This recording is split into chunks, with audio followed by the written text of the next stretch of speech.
Well, here we are, episode 147.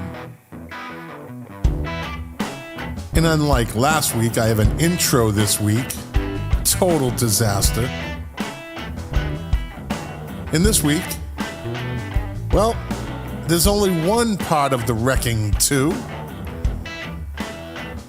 That would be Mark Smith from the Music Relish podcast. Well, it's not a podcast, it's a show. They like to call themselves a show because that's how they roll over at Music Relish. It's a show. And, well, anyway, tonight, Mark and I are going to be talking about the albums and the movies of 1981. So go get your headbands and leg warmers and Olivia Newton-John poster and enjoy the show.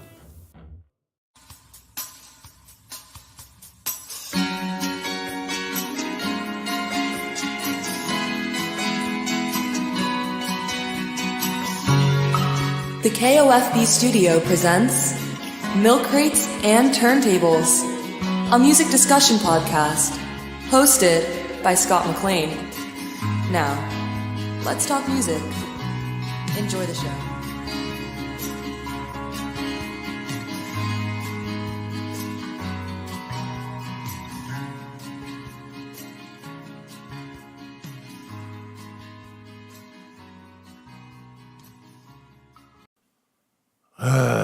What the fuck? Well, thank you, Amanda, for that wonderful introduction.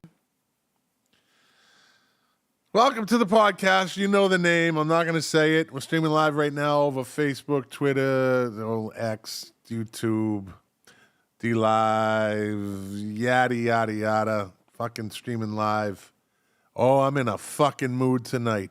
Lou is lucky he's not here. Because I'm taking it out on somebody. Yeah. I'm taking this shit out on somebody. Welcome back, my friends, to the show that never ends. I'm so glad you could attend. Come inside, come inside. You know what one of my favorite Allman Brothers songs is? Whipping Post. Yeah. And tonight, that'll be Mark Smith! Then I just took him off the screen. Starting already. This is so fucked. It's going to be a great show. Fucking restream. Nothing It's like coming on the platform you've been using for almost 4 years. You got it down to a fucking science, and they literally, overnight, fucking update and change everything. Like the configurations, and they add shit. They took shit away that makes no fucking sense. No warning. No email, nothing. Nothing. Sounds like we're at work. Robert Kirkman, shut the fuck up. Just shut the fuck up, Robert Kirkman. If you're gonna, hi Patty. Patty always makes me feel happy. Hey Patty. And so does Allison. Allie. Yay! Allison Lundy. Yee.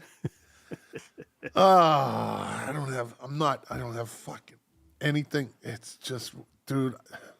We're the Grateful Dead side. We're just gonna wing it. It's either gonna suck or it's gonna be great. Just let's wing it. We winged it last week, didn't we? Mm-hmm. Yeah. Well, last week the format was right. I just didn't have the shit ready. It was, or whatever happened. I don't know. Internet. Well, I got my internet fixed today. Good. We'll see how long that lasts. They laid new fiber optic because the people next door, wonderful, wonderful people. They are very nice people. Allison throwing me the moral support. Yes. Yes. You Smiths are just nice people, aren't you? Not always. Come to a family reunion. Yeah, the people next door, wonderful, wonderful people. The guy next door was a former tennis pro, and he teaches over, and he's the director of the women's program for the Chris Everett Tennis Academy over here in Boca, right across the street. I live in a posh area. Wow. Oh, there he is. This motherfucker, Colin McLean, just comes right in. Comes right now. Are you on live? This motherfucker. This fucking guy. Milk streaming hi-fi.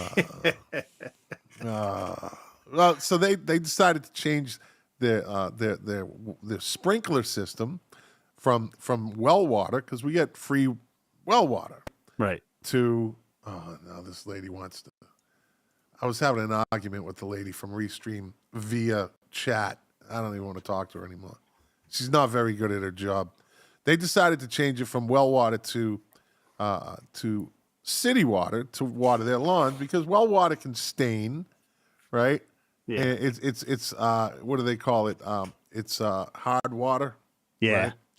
And they just had their whole pool area redone with terrazzo, whatever the fucking nice, beautiful stone, and they don't want to turn it yellow, which is a good move on their part. Yeah. Right. You paid a little extra for what you got. Looks great. The driveway had it redone, and but in the process of them changing those pipes, they cut the fiber optic.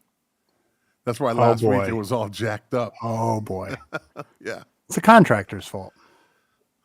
Dude, I did 2 interviews today within 2 hours of each other for my Vets Connect podcast interview. Wow. Yeah, the second one was totally like last minute thing, and I just wanted to get it in. A great conversation with a younger veteran, and interesting takes on things. Let's see. Okay. So, then I was scrambling and I had to get that, and then I got...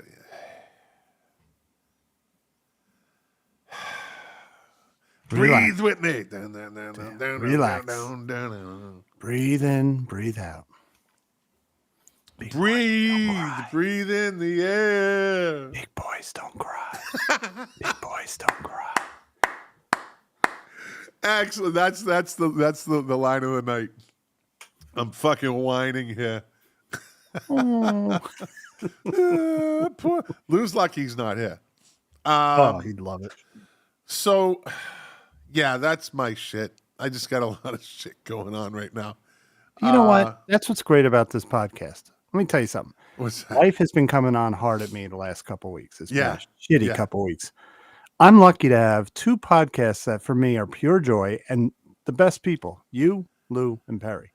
No order intended. It's Perry, you, Lou, whatever. But I'm not a tyrannical podcast leader that applies pressure when things.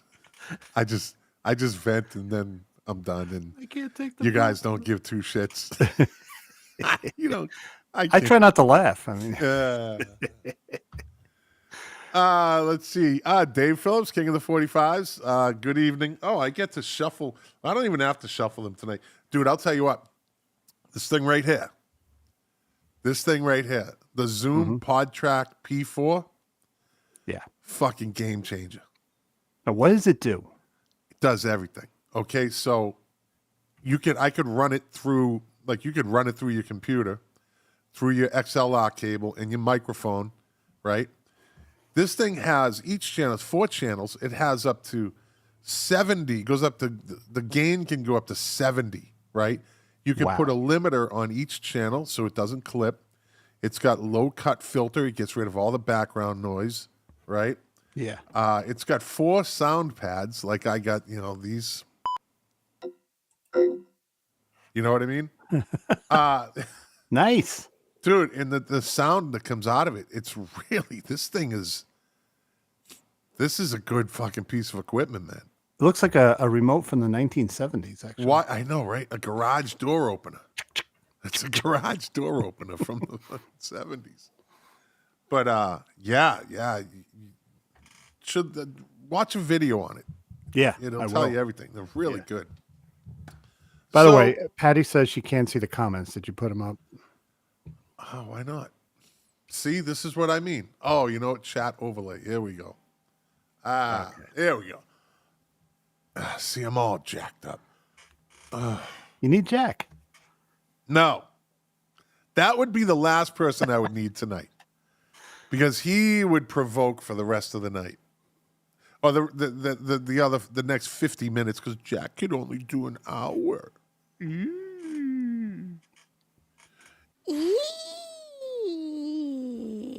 Well, being on at 7, maybe he would be able to do more. Fuck him. Okay.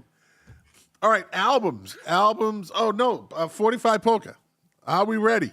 Oh, we're going to do it. Let's just do it. Yeah. I got the whole stack right here. All right. I'm going to bury these. I got a few that don't have covers on them. I'm just going to bury them somehow. They don't get caught up in things. All right. And here you go. I'm going to start. Just grab this right here. First one is, this will start with you. 20th Century Records. Oh, boy. Oh, we had this one recently. Stephanie Mills, What You Gonna Do With My Lovin'. Okay. Yeah. Minor hit, right? Yeah. That's not bad. Let's see what we got down here. Reaching in, pulling out. Yeah. Oh, fuck. Oh, well, a little bigger hit. Andy Gibb, I Just Want to Be Your Everything. Yeah, right. RSO Records, right? I think you're beating me now. I think that was a big hit.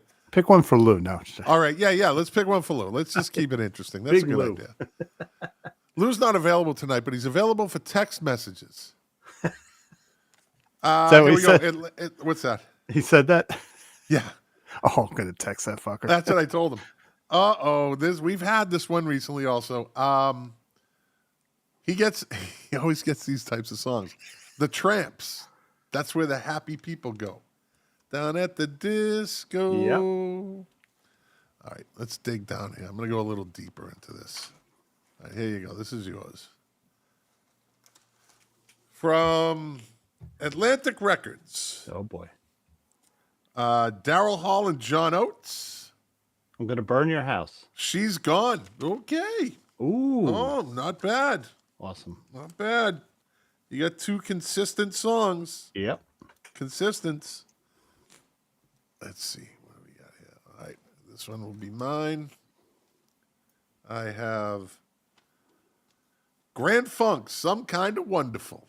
Ooh, that was a big one. Some kind of wonderful. Yep. Yes, she is. I think you're in the lead. All right. Yeah, Grand Funk, I think over. Yeah. Considering that was, and I love the 99 cents. I love that. And the red sleeve. Yeah. It's no All right, bullshit. here's Lou. Let's get another cheesy disco song for Lou. What do we got? Popsolipsics. Uh-oh. Lou got a good one. Oh. Steelers Wheel, A&M Records, Stuck in the Middle with You. Ah. So he's got a cheesy disco song and a song that's still got legs today. Yeah. Had a little rebirth from the movie Reservoir Dogs, but, you know. And Malcolm in the Middle. You got the third one, right? You got the third one. Yeah. Yeah. Okay. So I do me first. Okay. You do you. You do you. Motown Records. Diana Ross and the Supremes. And I don't know either one of them. I'm Living in Shame. And I'm so glad I got somebody like you around. Oh, you don't know that song? No. Then Maybe neither if do I heard it. Neither do I. I'm just, you know. It's just going to put Diana Ross crap. Yeah. All right. Okay. All right. What do I got? Come on. Give me something good. I could use a win tonight. Give me something good. Wow. Ooh. Epic Records. Uh-oh. Michael Jackson, Billie Jean. Woo, winner. That's it. Yeah. That's the winner. Yep. That's the winner no matter And, what. and by the way, Scott, I wrote it MJBJ. That's how I wrote it. Okay. We have no taste around here. All right, Lou. Lou cannot possibly get a mid-fluffy thing. Let's see. Atlantic Records. Yeah. Dusty Springfield, Son of a Preacher Man. That's a good one, but Yeah. Billie Jean You won. and Grand Funk, Some Kind of Wonderful, and Andy Gibb. I just wanted, those are 3 hits right there. Definitely.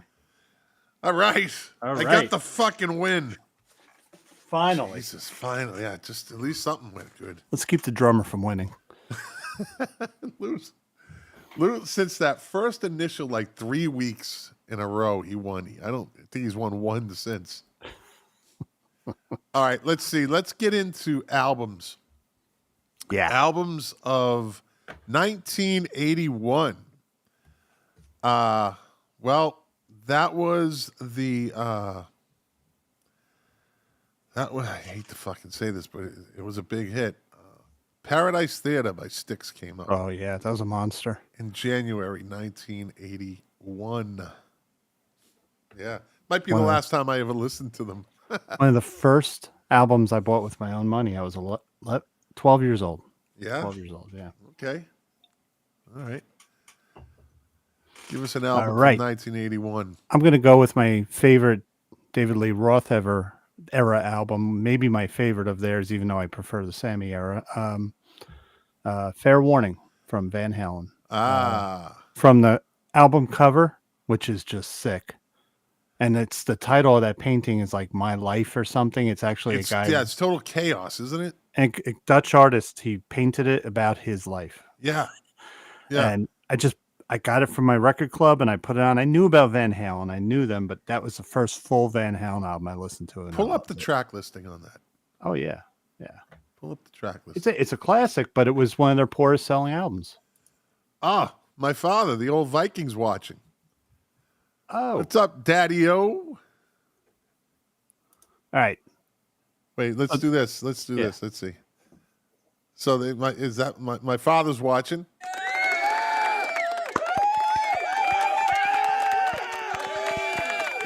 The old Viking. That's enough of that. Show's got to go good now. No mistakes. I can't make any mistakes. He'll yell at me. Yeah. This is not real long hair. I'm wearing a wig. It's okay. You're a hippie. Give me the track listing. Mean Street, Dirty Movies, Sinner Swing, Hear About It Later, Unchained, Push Comes to Shove, So This Is Love, Sunday Afternoon in the Park. Remember that one? Wow, wow, wow, Yep. wow. Yep. And One Foot Out the Door, their thrashiest song they ever did, I think. What was the third cut? Sinner Swing. Next one. Hear About It Later. Yeah. That's a good song. Oh, yeah. That's a really good song off that album. Now that closes side one. You have to flip it. But the nice thing about CDs is it goes from that right into Unchained, which are that's two of their best songs. Yeah. His playing on that is the most unbridled. It sounds the most jazzy at times. He had more control over that album than David Lee Roth. So that's what I like about it. Yeah. Yep. Good album. Let's see. What came out? Toto came out. Turn Back. Yeah. Let me look at the track listing on that. Gift with the Golden Gun, English Eyes, Live for Today, A Million Miles Away, Goodbye Eleanor, I Think I Could Stand You Forever, Turn Back. Yeah. No huge hits. radio hits. No. But it was a weird album for them because they tried to get heavy. Yeah. And it bombed. It didn't do good. And the record label kind of told them, get your acting gear or you're going to lose your contract. Their next album was Toto 4. Yeah. But a lot of those songs are really good. Yeah. Yep. All right. What do you got? I'm going to go with Dave Phillips, Abacab, one of my favorite Genesis albums. I have no problem with the Phil Collins years. I love it. Yeah. Yeah. So I will see that. I will see Abacab. Uh-huh. And I will raise you Face Value by Phil Collins. Oh, yeah. Yeah. With In the Air Tonight, This Must Be Love, Behind the Lines, The Roof is Leaking, Droned, Hand in Hand, I Missed Again, I Think I Missed Again. So if an album had 2 hits on it, that was a winner. Yeah. Back in the day. It had 2 hits. You know what I mean? Thunder and Lightning, I'm Not Moving. If Leaving Me Is Easy, and Tomorrow Never Knows. Now, That's wish a Jack Lennon was... and McCartney song, by the way. Yeah, and the If Leaving Me Was Easy, I wish somebody like Lou or Jack was here to help me with this because he credits Eric Clapton on guitar. I don't hear any guitar on it. I don't hear anything. So I'm like, he must be just like strumming in the background or something. Maybe. And why would Jack know about that? Well, they're 2 musicians. They know stuff. Yeah. Jack would just make it up. No, I might. Maybe. Maybe. The professor would know, though. Yes, Lou he would. Yes, he would. All right. Well, give us another album from 1981. I'm going to go with Stevie Nicks' debut, Belladonna, with Edge of 17. Huge. As I still remember that summer, my sister Allie, every time Stop Dragging My Heart Around came on the radio, she would blast it, and it was on the radio constantly. Huge. Yeah. Yeah, huge. Let's see. Track listing on this. So Journey came out with Captured, right? That had lights on it. I think that was the big hit off that album. Well, Captured was the live album. It was it? It's the last album with Greg Rowley before Jonathan Cain came in. Oh, that's right. It's a 2 record set. Yeah. Mm-hmm. Yeah. So what was that? It was the last record before. Jonathan Cain keyboards. So Greg Rowley was the guy that used to sing some of those songs. You'd hear his voice with Steve Perry. He was the old singer. Oh, okay. He did some songs on his own. He had a very mid-range. And then after that, he left the band. And Jonathan Cain came in. And if you want my pick, the same year, Escape came out. Monster. Yeah. Monster. That was all Jonathan Cain. So that's kind of like a David Gilmour thing, where he came into Pink Floyd like later, but had a huge effect on the music, right? Yeah. Changed them actually, right? Changed them a bit. He gave the melodics that they need. He always had those melodies, like Comfortably Numb. Perfect example. Yeah. The verses are brooding, pure waters, and then David Gilmour comes in. There's no pain. There is no pain. You are receding. Breathe, right? His vocals are just so good. I love the fact that Jonathan Cain is a pain in Neil Sean's ass. For some reason, I take joy in that. I used to take sides on that, and I stopped. They're both hugely rich. Yeah. They're going to have money for the rest of their lives. It's to a point where they just tour because they want to make, you're making money, but it's like, let them fight. It's more entertaining for us. So they were arguing over a credit card. That is funny. Over a fucking credit card. Do you know every hardworking person that read that story says, it sounds like my job or my marriage. Yeah, right. Right. Did you just give an album? Yeah, I gave Escape. Oh, Escape. That's which right. had Don't Stop Believing, Who's Crying Now, Open Arms. I mean, that was a massive album. Yeah. Let's see. Stray Cats came out with their debut album. Stray Cats. And that didn't have any hits, right? That Runaway Boys. Runaway Boys. Oh, it did. It had Stray Cat Strut, Rock This Town. Oh. Yeah, okay. Runaway Boys was like the third one. It was a minor hit compared to Stray Cats and Rock This Town. Yeah, that was the album that launched them. Yeah. Okay. Great concept back in the day. Yeah. That rockabilly with the stand up bass and the snare drum and the cymbal. Very basic when you had heavy metal starting with the big drum kits. You still had the 70s bands out there with the big drum kits, and here's a teeny little drum kit, retro guitar, upright bass. Yeah. Yeah, but fortunately, Brian Setson knew how to play the guitar. Oh, he's a great guitar player. Yeah. He knew how to play the guitar. So, and they had the look. They were made for the 80s. The 80s, basically, if they came out in the 90s, they'd have, like flannel shirts on and, you know what I mean? They would have, or they'd be way over the top rockabilly, know? Yeah. With the pointy toed boots with the, whatever. But they were perfect for the 80s. Yeah. They were kind of like Twisted Sister. They had to go to England to get any success, and then they came back stars. Yeah. What do you got? I'm gonna dial it down on the popularity thing a bit. I don't know if you ever heard of a band called Japan from England. If you haven't, I advise checking them out because you might like them. The keyboardist Richard Barbieri later joined Porcupine Tree. They were a pop band, and they had an album called Tin Drum, and it was kind of like the first album where they got their own voice. Check it out sometime. It's a little bit synth pop. It's definitely keyboards play the biggest role in that band. David Sylvain was the singer. You've heard of him, I'm sure. Sounds familiar. Yeah, but it's worth checking out. I think you would like it. Not to be confused with Sylvain from the New York Dolls, right? Yeah. The same guy. Yeah.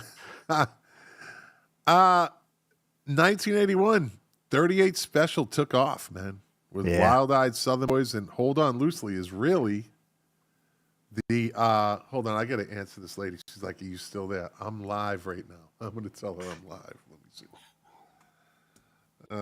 I'm live right now, and having a shitty show on with me. LOL. Yeah, there she is. She's right on the screen. Her name is Tempest. Give her Lou's number. I said, tell her to talk to Lou. I should tell her to call me. Here's my number. My name is Lou. Are you an executive? Are you on LinkedIn? I was just going to say that. Yep. Are you on LinkedIn, Tempest? That's a stripper name. How did she come up with that name? If that's her real name. Can't be. Can't be. Although kids are named everything nowadays. Yeah. Yeah. It is what it is. Superfly has been used, I've heard a few times with kids too. Yeah. Let's see. What do we got? Europe. Europe. No, you're up. What's that? Europe. You're up. Oh, you're up. Oh, Yeah. Oh, okay. We're still warming up here. Still warming up. Let's see. Nope, that was a shitty album. See, I'm not real. The Who, Face Dancers, came out in 81. The Pop Who. I like that album. Yeah. Yeah, Face Dancers. Just Another Shitty Day. Just another. You Better You Bet. Yeah. Don't Let Go the Coat. The Quiet One. You. Another Tricky Day. Yeah. Yeah. Yeah. Not bad. Not a great album, but a good album. I was young, so again, 12 years old. I'm living on what I hear on the radio. So that was a big song. You know, that was played quite a bit in the New York area. Yeah. Yeah. What do you got? I'm going to go with, and I actually like this album, the very first Motley Crue album, Too Fast for Love. It was punky, it was raw, it was messy, but Roy Thomas Baker produced it, and he kept it all together, and they made a really good first album. All right. Jefferson Starship came out in Modern Times, but that's junk. Yeah, it's got like ones. They're weird. Yeah. They have one or two good songs, and they have these throwaway songs that I just can't listen to. Yeah, just junk. Rick James came out with Street Songs. Give it to me, baby. Give it to me. And Super Freak. Super Freak was on that album. A huge album. Yeah, big album. From Rick James, bitch. Show me your titties. I know I'm heavy, Scott. You don't have to say that. There we go. All right. I got a good one for you. October. U2. Oh, yeah. Second album. Yeah. I glossed over that album for years. I never really listened to it. My son got me the vinyl reissue on the heavy vinyl. It came with a booklet, all that. And I gave it a listen. I'm like, why did I skip this album when I was younger? It's a great album. Pull up the track listing. Yeah. I mean, it starts with Gloria, right? Yep. Yeah. How do you spell October? October. How do you spell October? Is that what you said? Oh, Lord. I spelt it like a German with a K. All right. So it opens with Gloria. Yep. I Fall Down. Yeah. I Threw a Brick Through a Window. Yep. Did that a few times in my life. Rejoice. Fire. Tomorrow. October. What a Shout. Jerusalem in parentheses. Stranger in a Strange Land. Scarlet. And Is That All? All good songs. Yeah. And not huge hits. Gloria was the big hit off that. You know. Yeah. The video, but the whole album. And again, they were pretty smart. Whoever was pulling the strings on them, they gave them the idea to switch it up. Like, don't sound like Boy. Right. Come at us with a whole different sound. Yep. They did that for a number of albums, probably 6 albums in a row. They totally different sound than the last album. And It's they not were easy to do. no, and there was a lot of tension in the band. All but one of them became Christians, and I believe it was the bass. I think it was the bass player that didn't become. So there Adam was tension Clayton. over that. Bono, he famously lost his book of lyrics in a cab in New York, so he had to rush all the lyrics for this album. Right. Everything was kind of thrown together, but the booklet, even when they were young, it's funny. I'm looking at the pictures. Even back then, it's like, oh, we're going to take a picture. Let's all look in a different direction, because every picture they all look in a different direction. Yeah. All right, I'm going to read this. It's off a Morrissey and the Smiths Facebook group, and they posted this today, so it's funny. It says, "It must be funny. It must be funny being you two. Imagine you're the world's biggest group. Your every move receives the full glare of public security or scrutiny. Your every utterance is scanned for meaning and import. You can sell out concerts across the globe, get world leaders on the phone, and have millions queued to buy your records. And yet, in your heart of hearts, you know you weren't a patch on the Smiths." And this doesn't only apply to you two. It goes for Guns N' Roses, Nirvana, Bruce Springsteen, and every other colossus of modern rock. Each in their own way have good things to offer, but let's be serious. They weren't the Smiths, were they? That was from Select Magazine, an article in spring 1994. Wow. That's pretty cool. That is. Guaranteed to cause a little controversy. Oh, are you kidding me? Are you kidding me? I saw that. I tend to agree because there was just that uniqueness of the Smiths. I really thought you were going to say that was a quote from Morrissey, but yeah. No. Well, he probably would say that. I don't think he doesn't give two shits about that stuff. Yeah. Like about what they do and who they do. He really doesn't, and that's admirable. Does he do any Smiths material in concert? Oh yeah. Yeah. He does probably up to maybe 4 songs a show. Okay, so he doesn't totally diss it. He said he doesn't want to be an oldies, because that's what you do. If you go and play only Smith songs, then you're an oldies act. Yeah, I get it. And his catalog is tripled the Smiths catalog by now, Yeah, that's true. So, but yeah, I've gotten to see a good grouping of Smith songs in the 3 times I've seen them. Yeah. Oh, here we go. Newsflash. Yep. Big Head Todd the Wet Sprocket. He's here. He's late. He wants to be entertained, and he's late. Okay, here it is in a nutshell, Todd. Scott came on royally pissed off. Oof. He was lashing out. It was ugly. He threw something, and he calmed down. He noticed his dad was on, and his big brother's on, and everything's cool now. We're happy. Yeah. We're a little mellow I won tonight, 45. I won 45 poker. So there you go. Yeah. Big Head Todd's lucky he wasn't on then, because I would have lashed out at him like I lashed out at Bob Kirkman. Yeah, I don't see him anymore. Okay. Yeah, I scared him away. Oh, he did say, "Quite your whining," and get in the trunk. It's quite the whining there. So what's that? Quit your whining and get in the trunk. You know what that's from, right? Oh, Quentin movie, right? Yeah. Jackie Brown. There you go. Drives around the block and yeah. Okay. What was one the of song greatest playing? scenes ever. What song was playing? Oh Lord, you brought that up one other time. Lou got it. I can't remember. Strawberry Letter 22. Oh, the Isley Brothers. Yeah. That's not the Isley Brothers. That's the anyway. You hear his muffled voice. Hey, let me out. Yeah.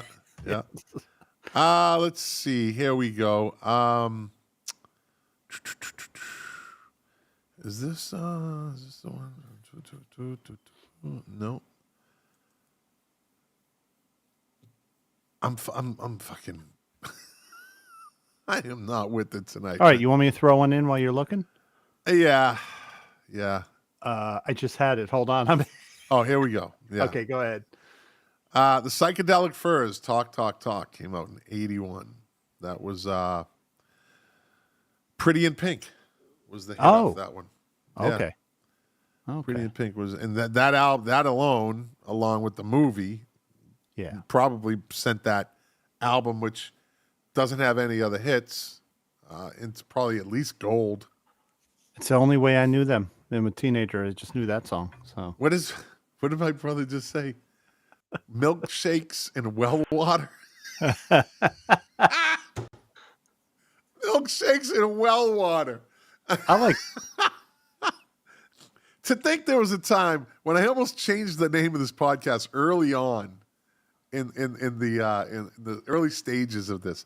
Like episode 5, I was like, I got to make a move here. I either got to change the name, and Jack convinced me to not change the name. And look at all the different variations that people give this. Milk Duds and Watermans, something like that, you know? Yeah, whatever.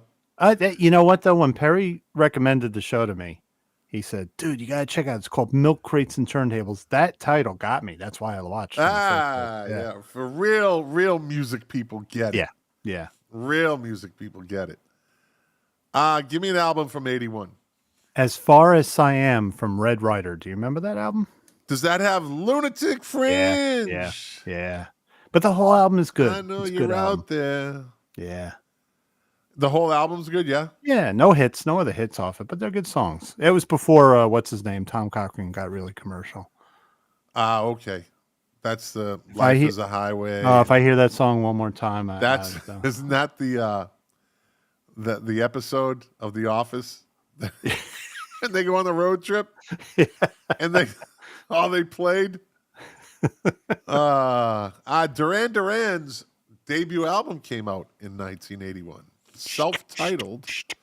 Girls on Film. No, that wasn't on that one. No? Oh, it was on that one, yeah. But I'll tell you what their first, you know what song was their first hit? It got re-released, I believe, and put on this album, but their first hit, the first release was This Is Planet Earth. Yeah. Ba, ba, ba, ba, ba, ba, ba. Yeah, that had Girls on Film, Planet Earth, Careless Memories. Yeah, so 2.5 good songs on there.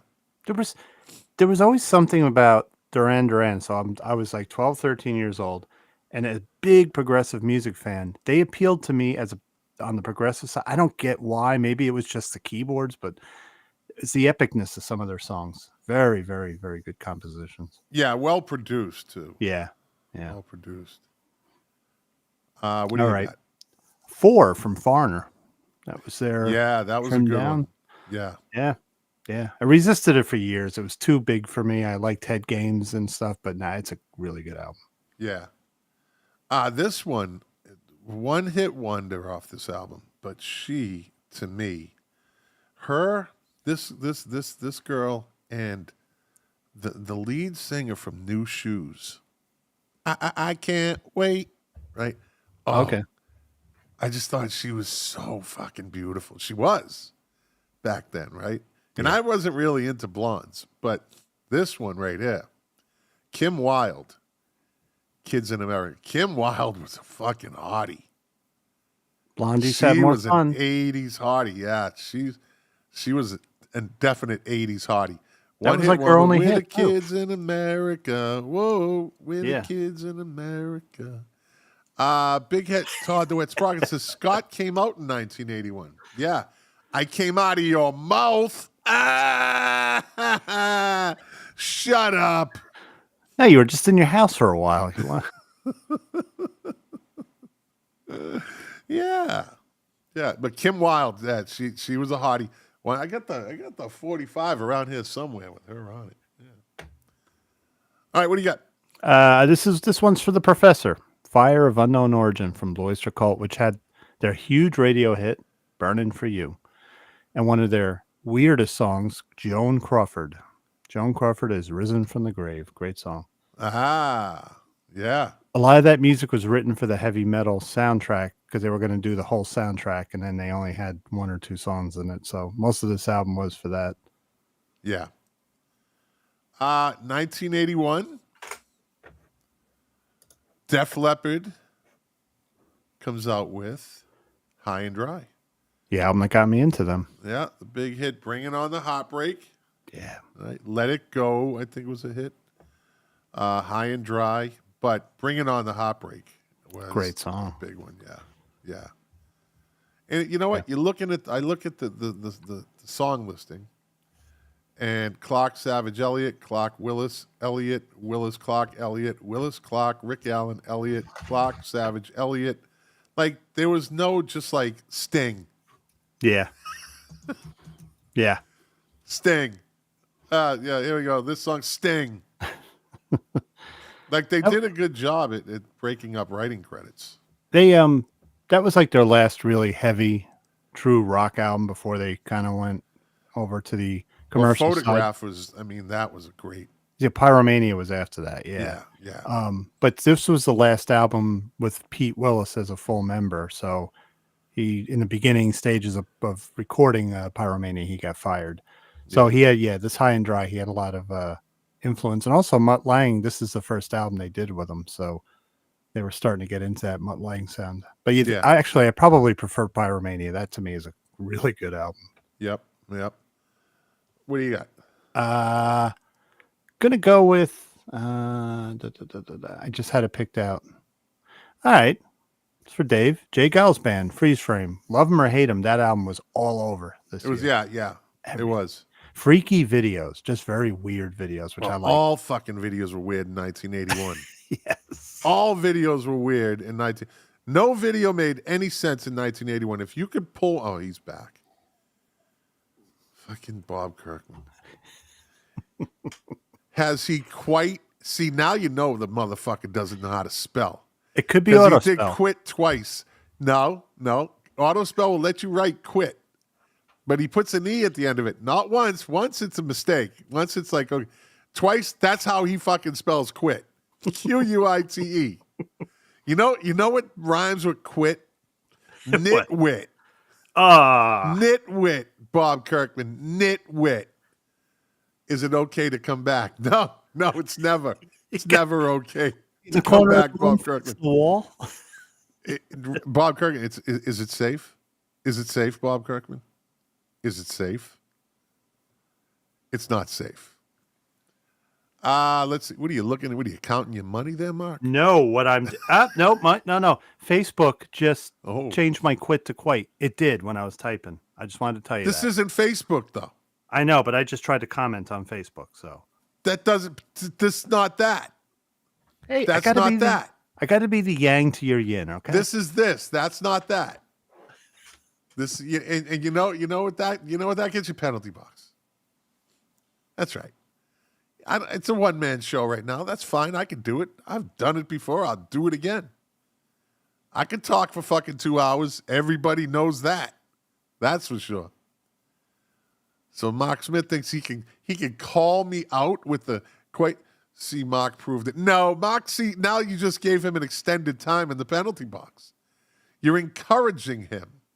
You're encouraging him to be rebellious. An anarchist, a milk crates and turntables anarchist. I think he has a tent over in Columbia University, if I remember correctly. I think he has one of those green tents over there. That's him. He's an anarchist. And he's back. What's he balancing 45s on his head? Here goes number 7. What the fuck? The things I do in the penalty box. Hey, you know what came out in 1981? ZZ Top El Loco. Did that have dirty, cheap sunglasses? Nope. No. Nope. It had, let's see, my brother Colin McLean says, stayed up all night watching MTV until the sun came up and the birds chirping. What a horrible feeling. Yeah. And you weren't up just because you wanted to be up. It's because you fucking had no say in it. Because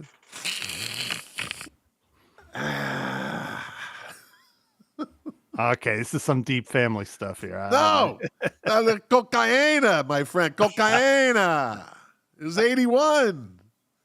That was the beginning of a great decade of cocaina. Greed is good. Yeah. No, El Loco had Tube Snake Boogie. She does the boogie. Tube Snake Boogie. And Pearl Necklace. She wore a pearl necklace. That was Dusty Hill sang on that one, I think. Okay. Yeah. El Loco. Talk about a consistent band with this sound. God, I saw them on the big tour was the Eliminator, right? Where they had the big hits. Yeah. I'm in high school. We nabbed whatever tickets we could get. We were like the last row in the Meadowlands Arena. You couldn't even know what song they were doing. It was horrible. The echoey sound. It was like, Oh, really? Yeah. Okay. Hey, I'm the normie again. Cool. Yeah, you're a normie. Yeah, that's what he called you. Yeah. That's what he called you. Like that. Yeah. I've been called much worse. Yeah. I got one for you here. Yeah. Diary of a Madman, Ozzy Osbourne, his second album. It didn't have Crazy Train, but I prefer that album. There was just something really good. And growing up in a religious household, that cover where he mimics Little Reagan from The Exorcist was gold to me. Look, Dad, look at this album cover. I'm just gonna look. There's an upside down cross. I'm just gonna put it on my stereo. You know? Don't note to parents: don't push your kids on religion. Yeah, don't do it. Let's. We made up years later, though. By the way, yeah. Let's see what came out in 1981. Is this the? No, that came out a little earlier. Let's go down. Yeah, you start going through all these, and you're like, you know what? There really wasn't that fucking wasn't. There was a lot of the same shit being played, but there was a lot of albums that came out that didn't really have much going on. The Pretenders 2 came out in 1981. That's my favorite Pretenders album. Yeah. I think Todd Sockman's been watching for what? Fucking 15, 17 minutes now? And now this nitwit, speaking of nitwits, notices Lou's not here. So Todd, at the beginning of the show, when Scott was like really pissed off, he just knocked Lou off the show. Yeah. And that was it. Fucking Lou made a kicked him bad off. joke, and yes, that's why I'm towing the line here. Yeah. Whatever you want, boy. Whatever you want, boss. What did my brother Colin say? They deserve the MTV money. Who's they? Probably ZZ Top. What's that? Maybe ZZ Top. I guess. I can't say ZZ. It's a speech impediment. Yeah, it's like you drinking that fucking Yellow Jacket wine, a yellow fucking. What's your? ribbon. You say Pacific. Well, you know, what's your excuse? We got speech problems. Listen, you got to be more Pacific about that. Okay. Yeah, you did it. Yeah. Pretenders 2 came out. Yeah, I love that album. In 1981, and that track listing, Message of Love. Yep. I Go to Sleep. Talk of the Town. Right. Great song. They did their version of Louie Louie. Right. Good album. But Good it album. opens up like The Adulteress and Bad Boys Get Spanked. When I first heard that, now that year, I got these albums as I was in the RCA Record Club. So if you didn't mail your card in, you got the selection of the month. That's the year that I got High and Dry, Pretenders 2. And like I put on this album. And when you hear The Adulteress, that's some heavy stuff. It was really good. Yeah. All right, what do you got? I'm gonna keep it in the hard rock genre, and the second album with Ronnie James Dio, Mob Rules by Black Sabbath. I preferred that one to Heaven and Hell. Just a sick, dark, good album. Which led to the Live Evil tour, which came out as a double album next year. And it had the great Vinny Appice on drums, brother of Carmine Appice. Appice, I don't know how to say it. Yeah, whatever he's called, yeah. 1981, one of my favorite songs of the year. Still one of my favorite songs. One of those songs I never turn off when it's on. One of those songs that's so good, even if it's 3/4 of the way through, you still listen to it. Right? You do that? Yeah. Right? You pick up a song, it's halfway done, you're like, I'll still listen to it. What does my brother say? Patch Dog will listen to the rest. Smitty the Normie in capital letters. In other words, he's done for the night. He's probably going to go to bed, old man. Stay up all night and watch MTV. Luther Vandross came out with the album Never Too Much, but the song Never too much, never too much, never too much, never too much. Dun, dun, dun, dun, dun, dun, dun, dun, bow, bow, bow, dun, dun, dun, dun. Yeah, baby. Yep. Great. Luther. That was Fat Luther too. Uh-huh. That was Fat Luther. Fat Luther was better than Skinny Luther. Colin just reminded me of something. I got to put on the Rangers game, right? The Rangers end, and I got to keep the are the Celtics playing tonight? I think they are. So I can put it on a double screen while we're talking. Look at you. All right, buddy. Rangers and Knicks are doing good this year. Hey, what are the chances? Not after last night, I don't know. But this is going to be a tough series with the Bruins and the Panthers, anyways. But what are the chances of the Rangers Bruins and the Knicks Celtics squaring off? I think it's more of a chance than the hockey department. That would rejuvenate this New York Boston rivalry that's been dead since Big Poppy retired. It's never really been the same since. Well, New York, Madison Square Garden sports have been in a doldrum thanks to Timothy Dolan. And you're not supposed to say that in public because he's banned fans from Madison Square Garden forever. Oh, he must be a liberal then. No. He's the typical owner. Don't go there. Here we go again. Cancels people. He just knows he's got a cash cow because everyone that comes to New York wants to see that. I've seen the Rangers playing, getting pummeled in their worst season, and the place is packed. Yeah. So why does he care? He doesn't want to put on a team on the ice. So, and he does that with the Knicks too. He owns them both. Yeah. I hate that. I hate owners like that. Just like, I know you got to make money. I understand it, but you also don't rip the fans off. You can do both. Right. So, give me an album. Well, it had one huge hit. I don't really remember the rest of it, but how do you call it? Wait, hold on. The Completion Backward Principle from the Tubes. That had Talk to You Later. Love that song. And that's Steve Lukather on guitar, and he helped write it. He had a big part of that album. Talk to You Later is a great fucking song. Yeah. Yeah. Good video, too, at the press conference. The whole press conference thing. That was done well. That one at least made a little bit of sense. Right. Let me see.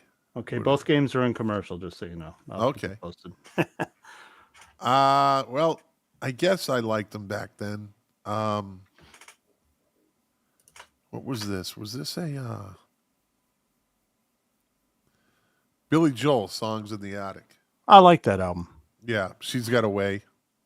That had the really good version of Lou's favorite song, Captain Jack. Captain Jack. Yeah. Right. That's my favorite Billy Joel song. One of 3 that I'll listen to. And Say Goodbye to Hollywood, Miami, 2000, whatever. Good stuff. Yep. Yeah. All right. What you got? I just had it. Darn it. All right. Going to get a little. I know we did 1981 because I said this the last time, but Pat Metheny, not with the group, As Falls Wichita, So Falls Wichita Falls. If Tom is listening, he'll be the only one that knows what it is. But I've said to everybody, if you want some magical music when you have anxiety or just want to go into another zone, listen to that album. It's a great album. Can't recommend it enough. And I know you would like it. You would like it. It's a good driving album. 1981, Hall & Oates, Private Eye. Private Eyes. They're watching you. Yep. Had I Can't Go For That. Did It in a Minute. That's Big Head Todd. Sprocket did it in a minute. Yeah. That might be giving him a little more credit than he deserves, though. So. Yeah. But, big album. Big album for them. It started their partial dominance of the 80s. Yeah. That was shared by a couple of groups. What you got? Let's see. All right. This was a weird time for Elton John. He was really not popular. He put out an album called The Fox. Do you remember that? No. He didn't have Bernie Taupin as his lyricist. And he was kind of doing a little more morose songs. That period started with Blue Moves, which is really probably my favorite album is. So I like it. It's kind of, I got it out of my local library. I remember seeing it and I liked it. But it's a period that you'll never really hear about from him. He put just a bunch of Single Man was another album. Right. They're just forgotten albums. 81, The Police, Ghost in the Machine. That's probably That Big and one. Zenyatta are my favorites. Big one, yeah. Spirits in the Material World. Every Little Thing She Does Is Magic. Invisible Sun. Demolition Man. Yeah. Big one. Yep. And let me see. Writing credits. Andy Summers gets like one on Omega Man. Like gets one credit. Stuart Copeland gets one on Darkness and Ruminize Yourself. But all the rest, like side one, they don't give the writers. You know who it is. Yeah. Yeah. Well, they let him do it. Yep. Well, they didn't fight back. They didn't fight back. So because they knew if he quit, they were done. So yeah. Yeah. by the way, Boston is leading Cleveland. Yeah, I'm not surprised there. All right, I'm gonna go with Joe Walsh. No matter what he does, his albums, I like them. I don't hate any of his. He put out an album called "There Goes the Neighborhood," the one where he's sitting on a tank on the cover. Oh yeah, and yeah. That had "A Life of Illusion," which is one of the best pop songs ever written. Remember that song? Yeah. Yeah. Yep. Nothing else on there you'd know though. So. Right. I was never a big Joe Walsh fan. Like, not enough to follow him, not enough to buy any of his records. Yeah. I hear him on the radio. I had some James Gang albums that I inherited, but it wasn't wasn't my purchase. So I was never a huge. I liked his hits, you know, Life's Been Good to Me and Rocky Mountain Way, and but never really was enough to drive me to the record store. You know, There's a lot of people. That's why his albums didn't sell huge amounts. Yeah. Prince came out with Controversy in 1981. Ah. Yeah. Which had controversy on it. I mean, the whole album is good. I listened to it from cover to cover. Yeah. Good album. It is. Really good album. That's when he really started upping his game, like in the sound, bigger sound. Yeah. You know, which then led to, 1999, I think, after that. And his sound just kept getting bigger and bigger. Yeah, it's funny. He had that sound, but he didn't do it recording in L.A. or New York. He had it recording in Minnesota. You know, Right. That's what makes him great. That's what I like about Dwight Yoakam. The guy doesn't go to Nashville. He stays in California, but they do their sound, but they're not where they supposedly should be. You know? Right. Hold on one second. Yeah. Oh, yeah, I'm alone. Well, Lou and I were discussing. Yeah, that's enough of that. Yeah. Geez, I'm looking off screen here. They're all going to watch me drink and burp. Enough of that. You fucker. Don't do that again. Give me an album. This is my face. The first album that Rainbow had with Jolyn Turner on vocals, Difficult to Cure. That's a really good album in my book. It's when they started to really go AOR, hard. He was trying to be Foreigner, Richard Blackmore. Right. All right, let's round up with a couple more. That'll take us up to an hour, and then we'll finish out with movies from 1981. How's that? Okay. Yeah. So give me an album. Another one, Rides the Bus by Weird Al Yankovic. Oh, Jesus, right? Right? Oh, boy. That's when he just had the, whatchamacallit, the squeeze box, Yeah. The Cars came out with Shake It Up in 81. Shake It Up. That's when I started to lose them. Like, I didn't like all the songs. Yeah, they started getting real popish. They started Yeah. playing to the MTV crowd. Yeah, they had good songs, but that had Since You're Gone, which I love. That's Yeah. great. Yeah. But the rest are just very popish. Mm-hmm. Not like their first album or Candy O. They Yeah. just got popish. Well, that's where the money was. So Exactly. And it was That's Mutt where it Lange takes 'em. producing them. yeah. Or no, he didn't do that album, but What do you got? I sent you a video from this album the other night. It said, if you want last. Point of Entry from Judas Priest, which had one of their best songs called Heading Down to the Highway, but had a song called Hot Rockin'. The lyrics are dumb, and in the video, they're lifting weights without shirts on, And they're like, I want to that was go. fucking horrible. I couldn't get past that. I fast forwarded. I'm like, oh, Lord. You should have Then heard you got Perry's. fire on their boots and fire on their drums and fire on the edge of their guitars and fire and fucking muscle men weight lifting. I have never heard Perry laugh so hard. I What sent the him that fuck? video. I What a thought he was mess. going to die. He couldn't stop laughing. Yeah. 1981. For those about to rock, we salute you. Yeah. Yeah. Good album. Yeah. How did I end up? Hold on one second. Let's get that. There we go. Give me an album. This is for Lou. Rush, Moving Pictures. We could just list the whole album track listing. Tom Sawyer, Red Barchetta, YYZ, Limelight. It's one of the best albums ever released. Yep. I'm gonna end it with the last album released in 1981. Yeah. The artist is The Teardrop Explodes. Oh, good Lord. Is that an emo band? Well, they're an English post-punk neo-psychedelic band formed in Liverpool in 1978. Best known for their top 10 UK single, Reward. The group originated as a key band in the emerging Liverpool post-punk scene of the late 1970s. Okay. Let's see. Let's give them a little credit. Oh, the group also launched the career of group frontman Julian Cope. Oh, okay. There you go. Who hosted the first few episodes of Unplugged on MTV. That's right. And they fired him. Yeah. Good call. All right. Let me ask you something really quick. So you know the Manchester scene. Yeah. But besides the Beatles, who do you think is the biggest band besides the Beatles to come out of Liverpool? I was thinking that the other day. I'm probably missing someone really big. But to come out of Liverpool. Well, you just prefaced this with I'm a Manchester scene guy, so I don't know shit about I thought you would Liverpool. have heard, because you turned me on to the Manchester scene. Like I didn't Right. know about all these bands that were from Manchester. Let me see. They were a little more fluffy in Liverpool, not as hard edged. I know that. Let's see. Yeah, Jerry and the Pacemakers, You'll Never Walk Alone. right?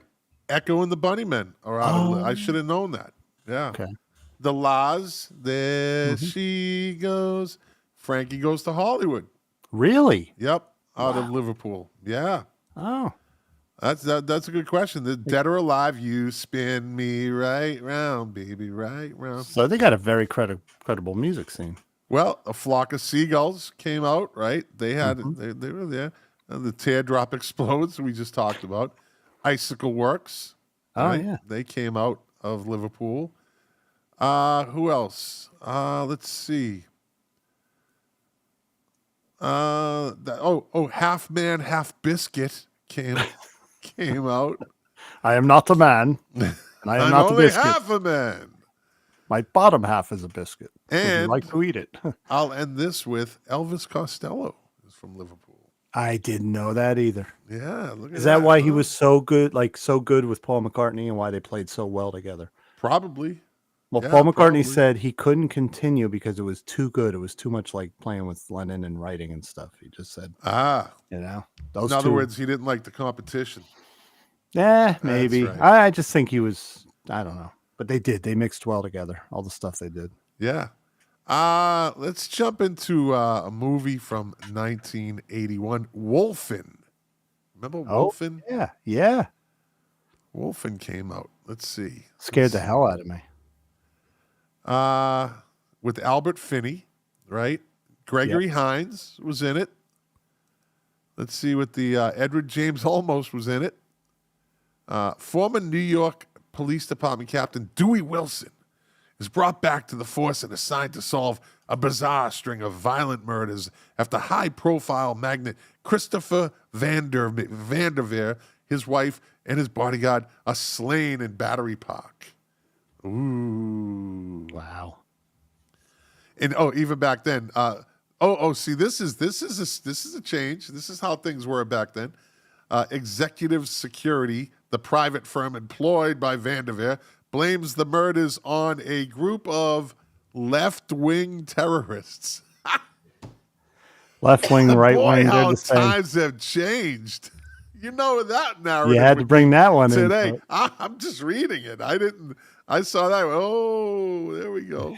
It just jumped out at you like a flame, Left I wing. just read it was the next line. I'm sorry. That's what it says. I'm sorry. I'm sorry. I'm sorry. I'm sorry, All Fred. I'm right. sorry. All right. All right. All right. Give me a movie. Gonna stick with the horror. the book scared me more. It was the only book that ever really scared me. But it was Ghost Story, that movie, and that lineup: Fred Astaire, Melvin Douglas, Douglas Fairbanks Jr., John Houseman, Craig Wasson, Patricia Neal, and Alicia Krieg or whatever. That was a really, really good movie. It was more of an acting movie, but the book, that really gave me the creeps. Some creepy stories in that book. Yeah, they're all telling ghost stories, and they're pretty, very, Patricia very dark. Neal, she was kind of a different chick. Yeah, She had that raspy, like, cigarette voice. she was in The Day the Earth Stood Still. Yeah. And A Face in a Crowd. Oh, okay, I know her. Yeah, Patricia Neal. Yeah. Raiders of the Lost Ark came out in 81. Classic. We don't even have to talk about that. Next. Yeah, but you know what? 12 years old, I was kind of scared by some of the parts of that movie. Like when he's in the beginning, the opening segment for a 12-year-old, I was like, whoa. Yeah. Yeah. And the end when they all burned, that freaked me out. Yeah. That's right. Yeah. Rated PG, by the way. Right? Yeah. Next one we get a PG-13. What do you got?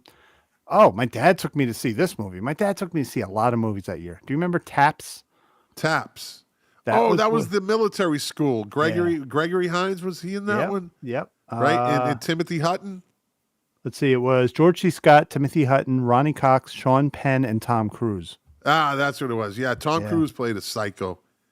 He played the way over the top military. Did he jump up on the chair and say, "It's the best religion for everybody"? I don't know. You know? But yeah, he was one of those. He was always good at playing intense dudes. My dad took me that day to a double bill. He took me to that and Chariots of Fire because he knew I'd like Taps, but then Chariots of Fire, he wanted to see it. I was bored shitless. Oh fuck yeah! But I won the Academy Award that year. I saw it later when I was older. I got it. It was a good movie, but don't take a 12-year-old to that. No. That's like Lou's father. When he was 11, he took him to fucking Behind the Green Door, right? According to Lou. That's wild. That really is. That's hilarious. He couldn't have been serious with that. He could not have been serious. You know what? He wouldn't have made that up if it wasn't That's true. hilarious. Would you make that up? I wouldn't. I don't know. Lou's funny like that sometimes, man. He's funny like that. He's sitting there going, hey, he has that dry humor. Like, you don't know if he's serious or not. That's true. All right, give me a movie. All right. Nighthawks. Music by Keith Emerson. That's the reason I saw it. But it was, Sylvester Stallone and that was the helicopter movie, right? It was he was a cop. He was Rutger Hauer was a terrorist. Yeah. And it was Billy D. Williams and Sylvester Stallone as cops. And then Lindsay Wagner was in it too. There was that scene, that trolley that goes to the island off the Manhattan in the East River where people live. And there was that big scene where he took everyone hostage. And even back then when I saw it, I said, yeah, should they be showing this to people and giving people ideas? Right, you think of that sometimes, Yeah. Good movie though. Sylvester Stallone. Rutger Hauer was one of the best fucking bad guys ever. Absolutely. And Sylvester Stallone, if he does the right movie, he's good at acting. He was, he did some duds, but he's really good in that TV show Tulsa. Really? Yeah, he's really fucking good, dude. I got to see that. Really good. He does a really good job. Rutger Hauer is right up there. And the first time I was witness to Rutger Hauer was Blade Runner, but then The Hitchhiker. Yes. Yes. Now that was with what was the dude's name? The kid. He was like one of the outskirts of the Brat Pack. 3 names or something. I know. C. Thomas Howell. C. Thomas Howell. Okay. That was a fucking weird movie. I might even watch that again. Yeah. The Hitchhiker. That's how I discovered He puts him in a fucked up position, man. Yeah. Yeah. Torments him the whole fucking movie. Right. But Rutger Hauer is up there with Lee Van Cleef. Lee Van Cleef might be the greatest bad guy ever. He even looks like a fucking bad guy. Yeah. He's the bad and the good, the bad, and the ugly. Yeah. Right? He played in all these spaghetti westerns, always the bad guy. He just looked like a bad guy. He makes bad look cool. With the pointy nose and those kind of Chinese eyes and that, very thin set face and the way he talks, he has that deep voice and just fucking great bad guy. And Rutger Hauer does it in a different way. Yeah. Rutger Hauer is more of a psycho bad guy. Mm-hmm. Like sociopathic. Like he doesn't have to go over the top to be a bad guy. If they couldn't get Michael Keaton to play, remember that movie that the couple own a house in San Francisco and they rent the apartment to Michael Keaton and he just destroys them. He puts cockroaches in the place. They can't get him out. Do you remember that movie? Something Heights. I can't remember, and I can't remember the star, but right. I always said that Michael Keaton's a good bad guy, but if they had Rutger Hauer in that role, it would have went to another level. Rutger Hauer was just a really good bad guy. You know who also played a bad guy, but he did very few bad guy roles? Henry Fonda. Once Upon a Time in the West, when he slaughters that whole family, you see him looking at them with a sadness in his eyes, almost like a vampire, like, I got to do this. Like, he could play a pretty effective bad guy. When Robert Mitchum was a pretty good, he could be a good bad guy. Oh, yeah. He was in, what's the name of that? De Niro did a remake of it. Yeah. Yeah. Can't remember, but he was in the remake, too. Yeah. Robert Mitchum was that dude was fucking intense, man. Yeah. And there's some good stories about him in Hollywood. Like, just here, if you ever watch TMC and they tell stories about him. That was a bad motherfucker. That's when those guys, they were bad motherfuckers back then. He was getting stoned back in the 50s. Yeah. None of these pussies like there are today, but they were bad motherfuckers back then. Yeah. They all had a story, man. They all had a fucking backstory. Well, you just had something, you just hit on something. That period, you had a lot of people that were veterans of World War II. Yeah. Or the Korean War. Bad motherfuckers. You know? So yeah. Yep. I watched I couldn't believe I watched I had to break it up though. I watched the new it's on Apple TV, the killing what is it? Killing of the something moon with Leonardo DiCaprio. Oh yeah. Yeah. It's fucking 3 hours and 20 minutes. And they could have condensed that into like, I don't know, 90 minutes. Maybe, but they don't have to because it's on Apple. It's streaming. So you can watch it in 2 takes, you know? 120. They could have done it in 2 hours. They could have cut an hour and fucking 20 minutes out of that thing. You know what? Scorsese just has no control. He can do whatever he wants. You know? But they did that with, what was the other one on Netflix that Scorsese did? The Irishman. Same thing. I didn't watch that one. I know that story. I don't want to see another version of it. I like the Joe Pesci version better. Of was it him that played? No, was it him that played Jimmy Hoffa? No, that was Jack Nicholson. Oh, that was Hoffa with Danny in the movie DeVito. Hoffa, right? Yeah. Who was it? Who played Hoffa? It was Jack Nicholson. It was? Yeah, and Danny DeVito was in it. He played Hoffa? Yeah, if we're talking about the same movie. It was kind of an overproduced Hollywood picture, you know. It was that look at that time period. You had Hurricane. Hollywood was just revisiting every historical figure, you know. Look at Patty Yossi. That's why I love Patty. She says they were called men. That's right, baby. And backwards, it's Nem. Yeah. What? Oh, I should fucking penalty box your ass for that one. I'm still not in 100% good mood, so watch it. Oh, good. Good to know. So Clash of the Titans came out in 81. Now, Clash of the Titans, that was a fucking pretty good movie. It was probably the last of the great stop motion movies. Harryhausen, whatever his name. Yeah. He went on to be in like Dynasty, right? Yeah. Harry Hamlin. No, I'm talking about the guy that did the stop motion, Ray Harryhausen or whatever. Yeah, I think he did that. Yeah, he learned from the guy that did King Kong. Oh, okay. Yeah, but those were some. That was some great stuff for 81. Like you look at it, and you're like, that was 81. It was fairly modern, but everybody remembers though the greatest scene in that movie was the fucking skeleton warriors. That and Medusa. Medusa, yeah. Medusa with the snake body. Oh, yeah. With the snake body. And the hair with snakes, yeah. And the mechanical owl. Yeah. Right? That was the corny part of the movie. There was 3 of them, and they're all still around. Oh, wow. Yeah, so evidently the guy that created it, he was one of these big special effects guys. No one found that thing. Like everyone thought it was gone. So there was 3 sizes.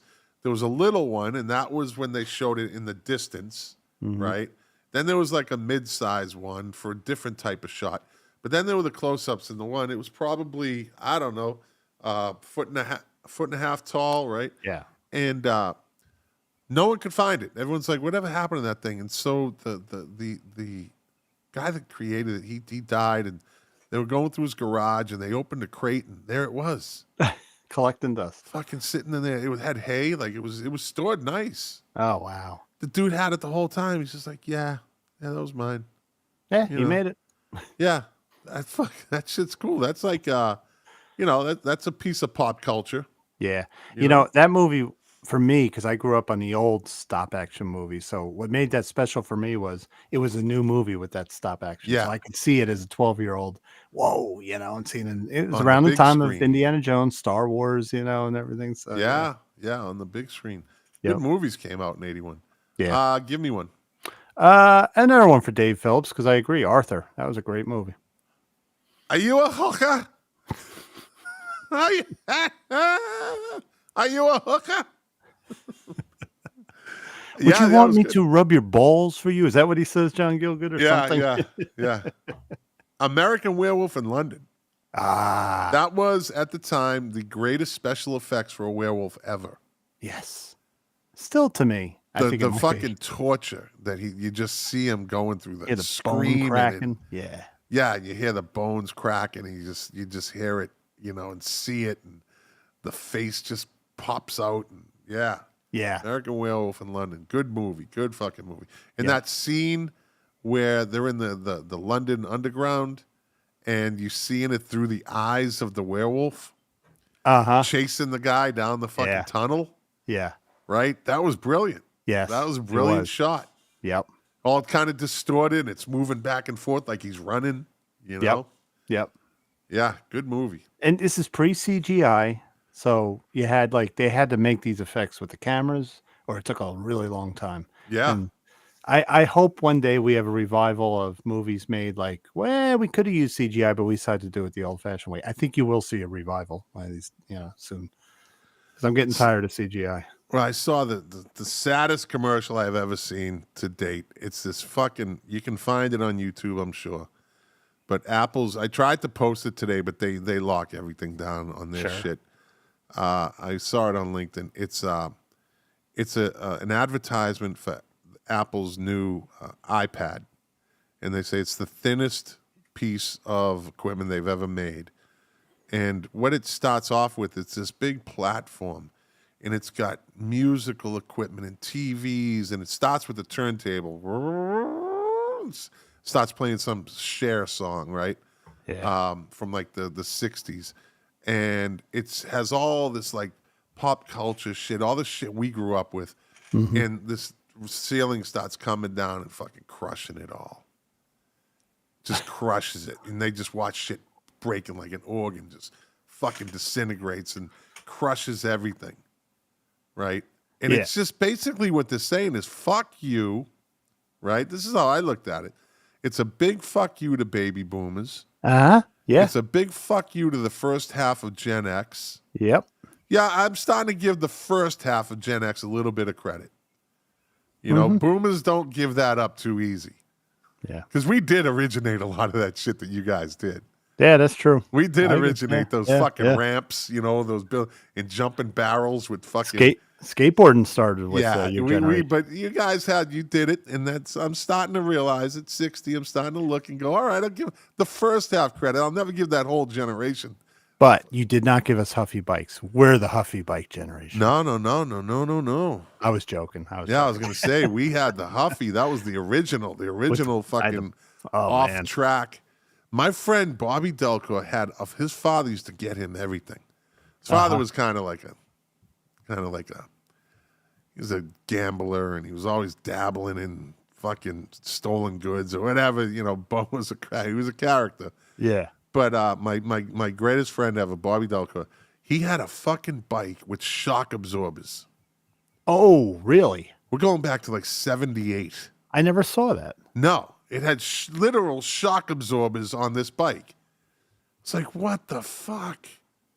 Where'd you get that? He goes, oh, my father got it for me. Of course he did. Of course he did. Give me a movie.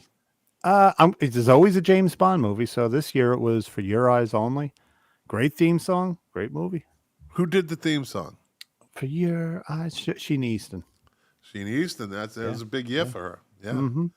80, 81, 82 were kind of big years for her. Yeah. Yeah. The first Snake Plissken movie. Oh.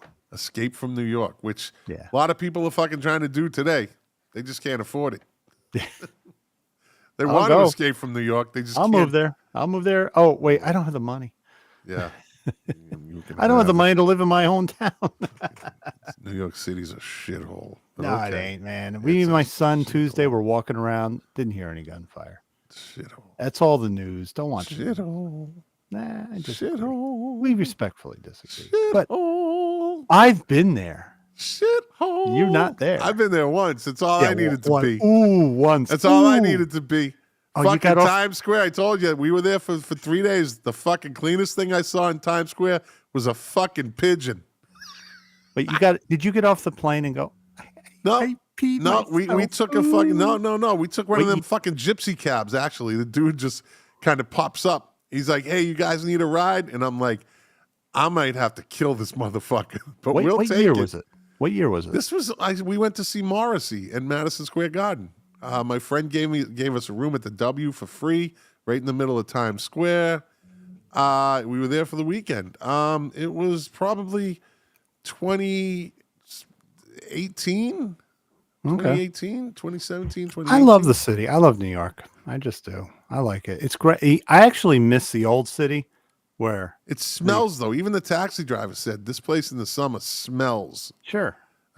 Why do you remember? And I'm sure that smells. I mean, I'm sure you had this in Boston too, but I remember the 70s city or up into the 80s when if you, God forbid, you had to use a payphone. That was good New York. All you had was piss in the That was good New York, though. I would have thrived. Yeah, me and my friends would have thrived in that New York in the 70s. Back then, it was like very common. You would talk to people that said, "Yeah, I got mugged here, I got mugged there." People were actually mugged. My dad took me to see the Christmas show at Radio City Music Hall, and we had some guy following us screaming at my dad. That hasn't happened to me since. Yeah, So, but that's different. What we were tough kids though. So we were city kids. So we would have thrived. We thrived in Boston. And you know something? Leaded gas had a different smell, right? It certainly did. So that's a smell of the city that people now don't know. Like that smell. It was exhaust, but it made it vibrant. You actually got like, hey, I'm in the city, Yeah. Yeah. All right, give me a movie. I'm gonna go with Hard Country. Remember that movie? No. Who was in it? Okay, it had Kim Basinger, Jan Michael Vincent, Daryl Hannah, and who directed it? David Green. I remember seeing it. I'm actually not going to read the whole thing to you, but it looks like it's a Western. And but I just remember watching it on HBO when my father first got HBO. It was rated R, so it was a good sex scene in it. And I was like, whoa. But it was good. Just, Western, whatever. You didn't see it though, so. This became, I don't think it did well in the box office. Yeah. But it became quite a cult movie with a cult following that became bigger than they ever thought. The Evil Dead came out in 1981. All those movies are my favorite. The original 3. Those are fucking Bruce Campbell great. does not get enough credit. No. He does not get enough credit, and I love that guy, man. He did a Western in like the mid 90s. A TV series? Yeah, it was the Adventures of something County Jr. It was a great fucking show, man. Yeah. It was. Bruce Campbell just doesn't get enough. Briscoe County Jr. Yeah, The Adventures of Briscoe County Jr. Good call. Good. Yeah. No, I'm all about Bruce Campbell. Yeah, man. Now, I never saw a movie that made me laugh so hard at gore and horror because they made it funny. Oh, it was fucking. It's over the top. Like when he cuts his hand insane. off, and everything. But what killed me, and I have this thing with my son. He knows it, and he agrees with me. Like when they remade Nightmare on Elm Street, it sucked. There was no humor. They remade Evil Dead. We watched it. They did a good job with the horror. They did a really good job with that, but there was no humor.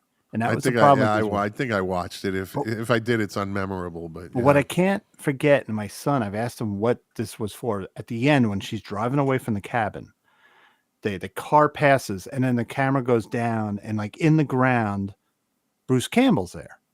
And he just opens his eyes and the movie's over. So I'm like, all right, so this isn't a remake. This is a new set of characters and Bruce Campbell is there. He came back and we can't figure it out. And they never made another one. So why the fuck did they put him remember in there? Army of Darkness. Remember, he ended up going into like Middle Earth or something like that with Army of Darkness. But maybe they had the idea of him coming back. He just appeared in the ground. Yeah. But it was dumb. It was like he's there for 2 seconds and then nothing is ever made. Yeah. Yeah. All right, give me one.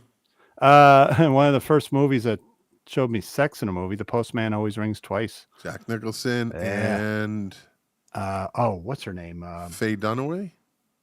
Jessica Lange. Jessica Lange. Yeah.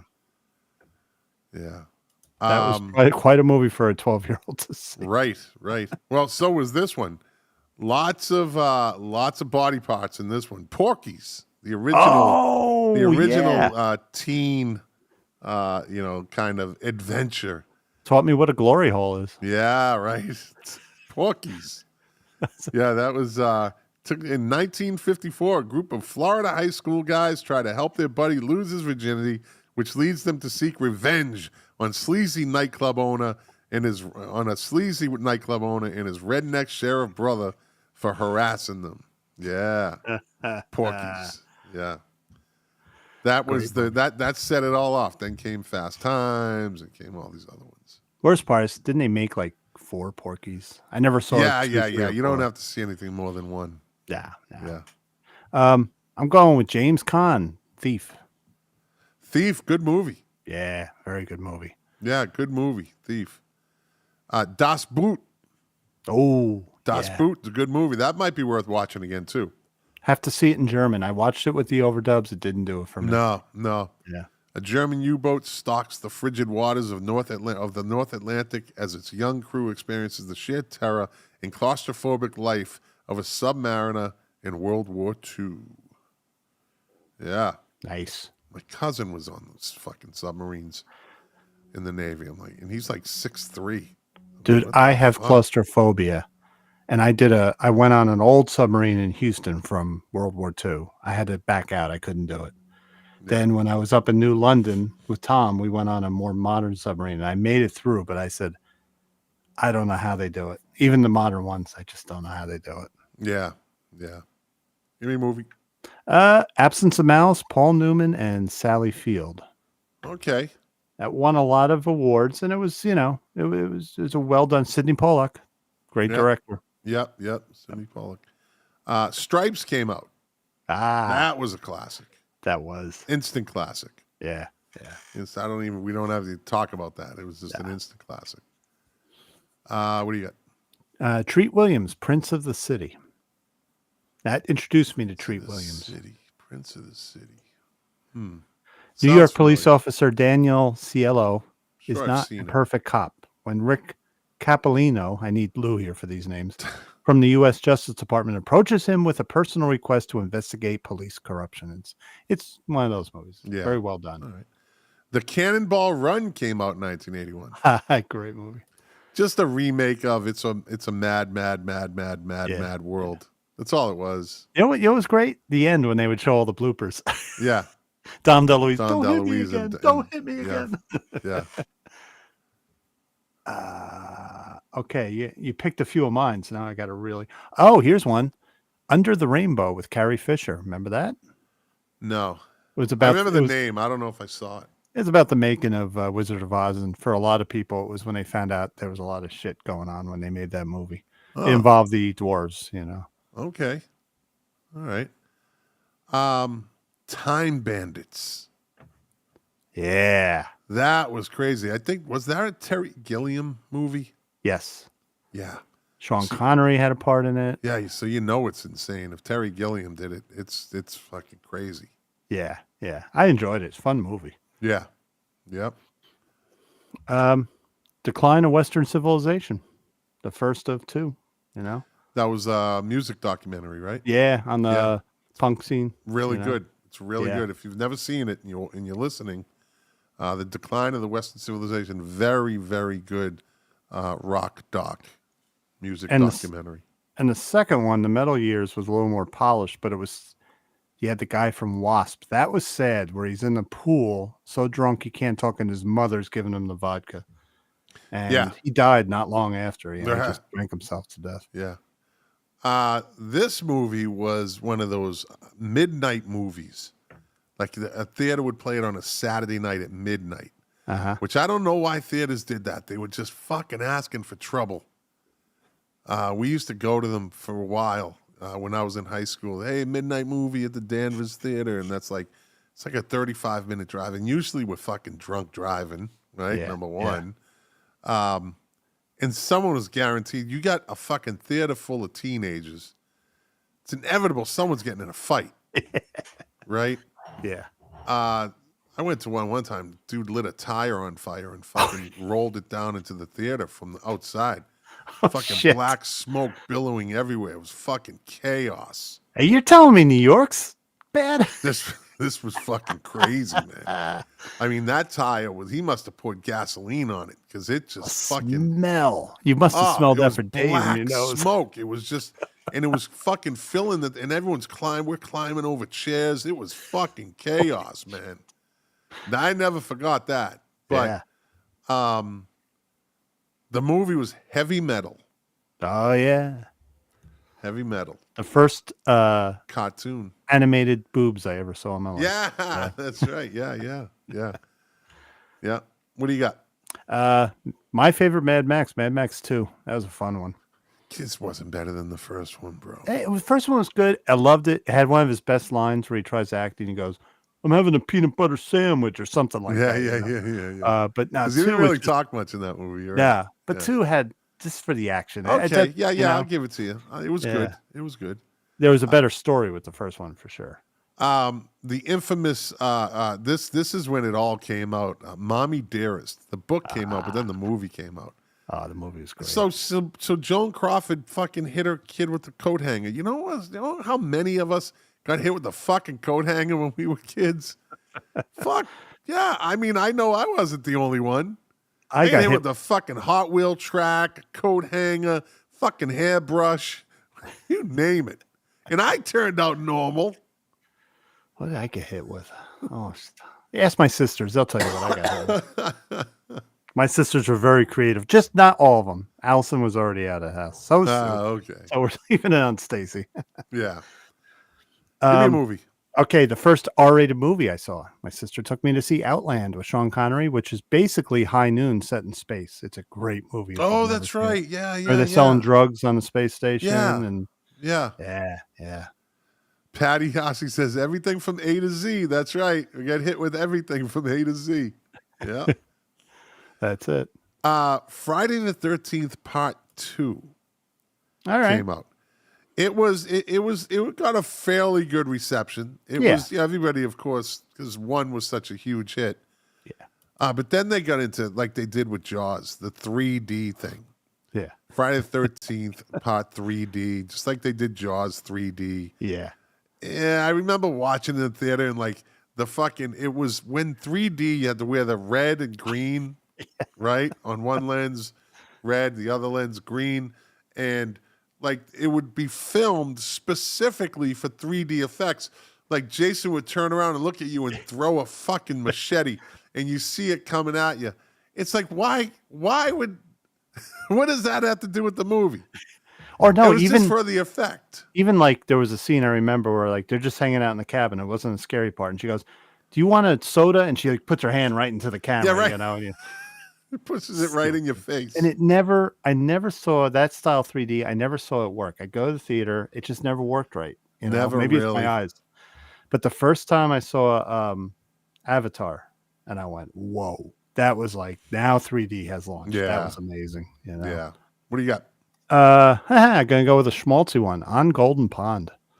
I did like that movie. You know, it was a good movie. It was a Yeah. good movie. I mean, you had these two, legendary actors, and They it weren't- sucked that fucking she was in it though.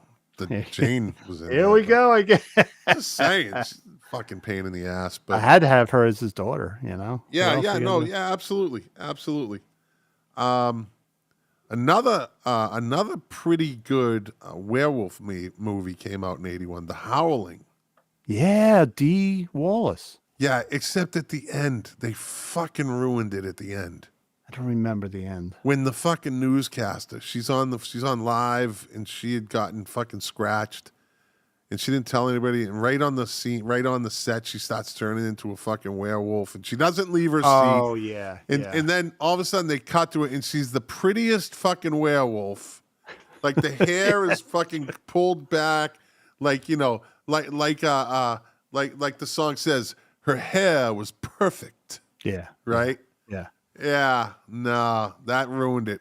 Yeah. Ruined it. And she howls like, "Ay!" Like not like an animal. Right. Well, you know what I thought?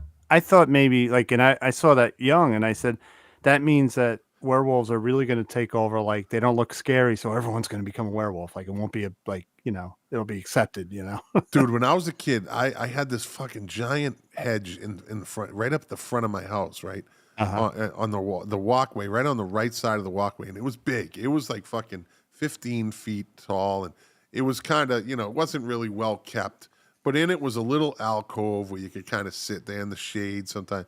But I'd come home at night, and I was a kid, like 12 to 11, and fucking werewolf was the monster that scared me more than anything. Dracula, fuck him. Frankenstein, fuck. The werewolf was always the monster that scared the fuck out of me. Same here, because he could run damn fast. Oh, it was just fucking, the werewolf would just creep me the fuck out when I was a kid. And I always thought there was a werewolf fucking waiting for me in there. I used to get to the front of the yard, and I'd be like, "Mom, Mom," and my mother would have to come out on the front porch and turn the light on because we'd have to save electricity. Yeah. And fucking, I'd run up the steps to my mom. I'd run up the pathway up to my mom. Fight or flight syndrome. You just scared the shit. Yeah. Fucking werewolf, man. I used to have dreams that I'd wake up at night and I'm coming downstairs and the ground floor is all foggy, and I'd see a werewolf laying on the couch breathing.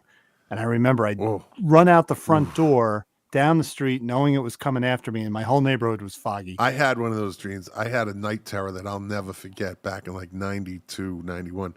I'll never forget it. It was a fucking werewolf was chasing me through this house that was on the next street over from where I lived. It was one of those dark houses.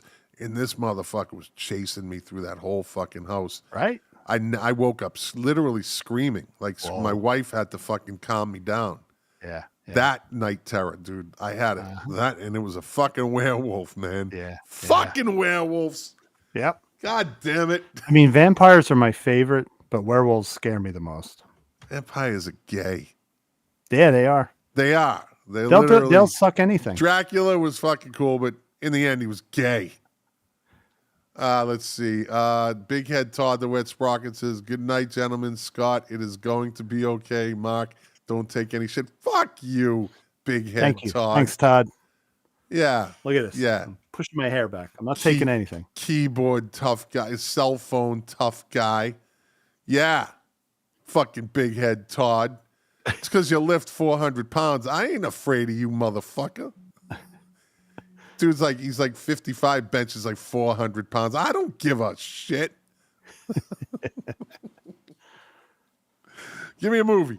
All right. I don't remember the plot. I just remember, again, I saw it on cable, and it also had a little weird stuff. The Fun House. Do you remember that movie?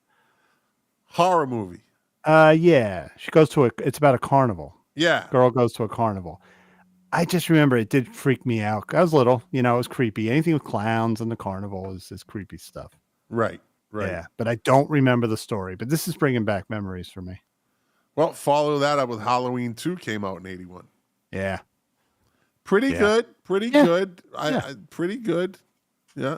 You know, Halloween 1 was great, but I'd still say that Rob Zombie's Halloween 1 was the Jimi Hendrix All Along the Watchtower version of Halloween because he fucking did a great job.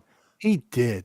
He did a great job. Part 2 was fucking out there, though. It made no fucking sense. I'm ambivalent on him because he's so either fucking fire hot Yeah. or ice cold. And sometimes I say, why does he remake these movies? But he's doing it as a tribute. I know that. So I used to get mad, like, all right. Because remember, at the same time, there were terrible remakes of Nightmare on Elm Street. Yeah. So I'm like, why is Rob Zombie redoing? Then I thought about it. He is paying tribute to the the movies. Monsters was horrible. That whole thing that he did. It was on Netflix. I couldn't watch it. I didn't see that. It had a lot of potential. I'd say it was the equivalent of Tim Burton's Dark Shadows. I think he really didn't do it much justice. And you know what probably happened? He probably had a good idea, and the producers he came built in. an exact replica of that house. Really? Yeah, built an exact replica of that house for the movie. Yeah. All right, let's get a couple more. All right, hold on. We're over 90 minutes. Let's get a couple I'm. more. I just lost my webpage, my internet one. There's contractors working downstairs. Yes, at this time of night, making the apartment ready for new tenants, and my internet flickered. So hopefully, That's all right. Caveman with Ringo, right? Ringo was in that, right? Caca. Shit. That's the one line I remember from that movie. That's it. Yeah. Oh, you know what? I saw I saw an Al Pacino movie. All right, hold on a second. No, it's not. It's called Out, but it's not right. They actually did a movie the night the lights went out in Georgia. Really? Yeah. Yeah. Oh, I don't know here if we it go. was if it was based on the song, but yeah, maybe. Neighbors came out in 1981 with John Belushi. That was a weird movie. Yeah, that was weird. That was a little bizarre. Yeah. Yeah. Let me see. You had Graduation Day and then Hell Night. Hell Night came out that year. Let me see. You had John Belushi's last movie, Continental Divide, which he started to get serious, with his acting. This was one of those parody movies called Saturday the 14th. Yeah. Remember that? Yeah. Family inherits an old mansion, which houses the dangerous Book of Evil, like Book of the Dead. Same thing. History of the World Part 1 came out. Yep. And let's finish it up with, let me see. Zorro the Gay Blade. Yeah. Let's get one more. Kung Fu Zombie came out. Kung Fu Zombie. Okay. I'll match that with Enter the Ninja, and then we're on to This Day in Music. How's that? Oh, Endless Love came out in 1981. Big hit for Lionel Richie. And cancel. Get out of here. All right, let me see. This Day in Music. 2020, Little Richard died of bone cancer at the age of 87. He had a good life, man. Yeah. He had a good life, and he had that nice little rebirth in the 80s. You know, it's kind of carried him into the rest. When he was flamboyant, he didn't give a shit at that point. Shut up. He used to tell you, shut up. You've seen Hail Rock and Roll, right? Yeah. I like when they interview him and another big guy talking about Chuck Berry. And Little Richard, in his voice, you can hear like he's a little jealous, like, that's my competition, but he's also talking about the old music business, how they all got ripped off, Yeah. And, but he looked good in it. He looked fabulous. Let's see. On this day in 2013, David Bowie's latest video, which starred Gary Oldman and Marion Cotillard, was temporarily pulled from YouTube over its graphic content. The Next Day was the name of the song, featured heavy religious imagery, including Cotillard bleeding from stigmata marks. The video sees Bowie performing in a basement bar surrounded by religious figures, while Oldman, dressed as a priest, punches a beggar before dancing with a prostitute.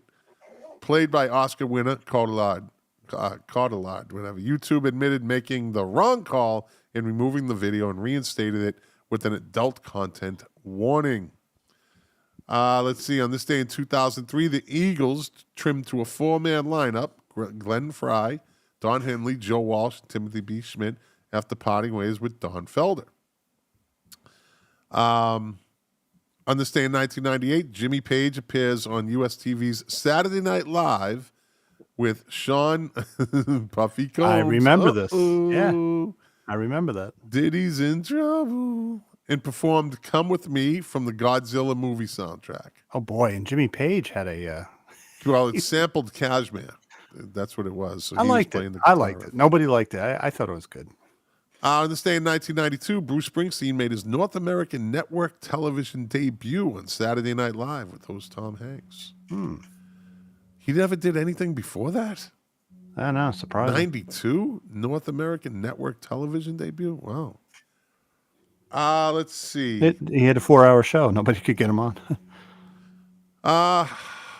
On this day in 1978, Fee Waybill. Yeah. Fee Waybill of the Twos broke a leg falling from the stage at the Hammersmith Odeon in London whilst wielding a chainsaw during the band's set. See, accidents will happen. Yeah.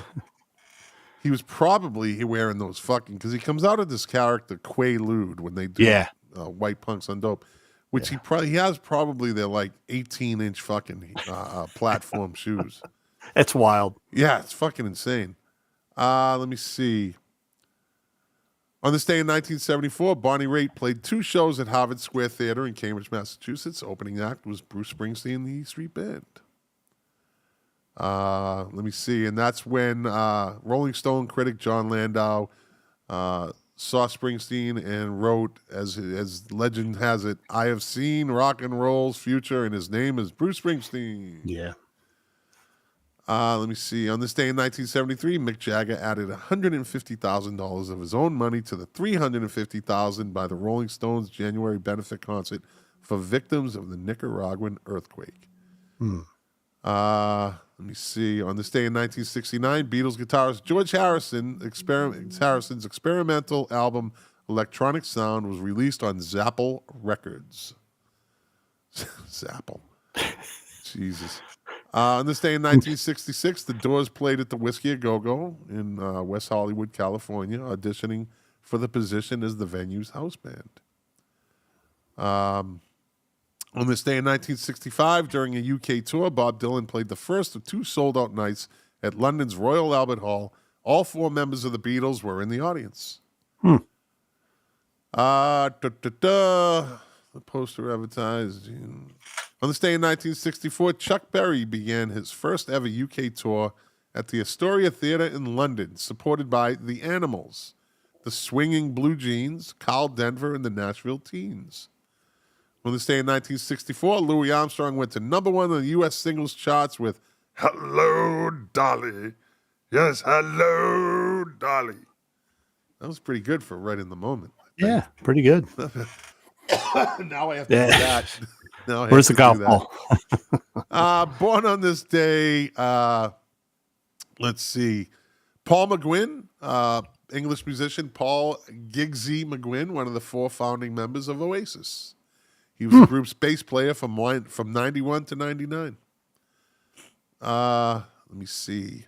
On this day, Dave Gahan, singer-songwriter and of Depeche Mode, born in 62. Let me see. Mark Duncan, John Edwards from Status Quo, Tim Peterson, bassist from the rock band Cheap Trick. He was born on this day in 1950. Born on this day in 1949, Billy Joel. Let's see. Coming up on the end here. Doesn't seem like anybody of any significance. Who won the Eurovision? Yeah, that's only when we do this day in music. And that's it, my friend. We're done. Wow. All the birthdays are done. Done in an hour and 49 minutes. Even without Lou, we can't. Nah. Movies, though. We got a little really deep into the movies. Lou would have had some pseudo porn movies from 1981. He would have been throwing them in there. Yeah. Yeah. Well, all right, my friend. As I always say, I appreciate your time. I appreciate your knowledge, but most of all, I truly appreciate your friendship. Thank you for your time. I always appreciate it. And everybody, thank you for watching. Thank you for listening. If you like it, share it. If you didn't like it, well, thanks for watching and listening for 1 hour and 50 minutes. We'll be back next Tuesday. Let's see. Patty Yossi says, great show. Scott and Mark, thanks for all the info. Thanks, Sweet dreams, Patty. sleep night. You too, Patty. Thank you. By the way, Boston is losing to Cleveland right now. Oh, okay. 74-86, but it's only the third, so they can catch up. Yeah, nobody goes undefeated. Yeah. Yeah, and as my thank you for winning. You're the engine that runs this machine. Yada yada yada. And as I always say, doing the show for you, to quote my favorite artist, Morrissey, the pleasure, the privilege is mine. And we will be back next Thursday with Lou. And until then, have a great evening. Bye.